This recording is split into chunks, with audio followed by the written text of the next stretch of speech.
கஷ்டப்படுறோம். எந்த கடவுளும் வந்து கை குடுக்கல. எந்த தெய்வமும் வந்து காப்பாத்தல. இவ்ளோ கஷ்டத்துல இருக்கோமே! இப்படி ஒரு வாழ்க்கை வாழணுமான்னு நெறைய பேரோட வாழ்க்கை இப்போ இப்படி தான் இருக்குது.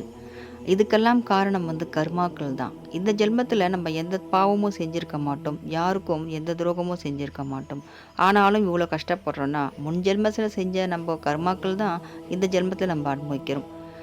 அதனால கர்மாக்கள் தான் எல்லாமே முடிவு பண்ணுதுன்னா, அப்ப கடவுள் வந்து எதுக்கு இருக்காரு? அப்படின்ற கேள்வி நமக்குள்ள இருக்கும். கடவுள் எதுக்கு இருக்காரு தெரியுமா? கடவுள் வந்து நம்ப அப்பா நம்பளால முடியல அப்படின்னு அவர் பாதத்த போய் நம்ம பிடிக்கும்போது, அவரோட ஆசீர்வாதத்துல இந்த 100% கர்மாக்கள் நம்மளுக்கு கெடுதல் செய்துன்னா, அது 50% மாறிடும். அதுவும் நம்ம யாருக்கும் எந்த துரோகமும் செய்யாம, நம்போ ரொம்பவும் நல்லவங்களா இருந்தோம்னா, அது இன்னமும் குறைஞ்சிரும் நமக்கு. ஆனா, கொஞ்சம் கர்மாக்கள நம்ப அனுபவிச்சு தான் ஆகணும். அப்பதானே இந்த கணக்கு தீரும் இல்லையா?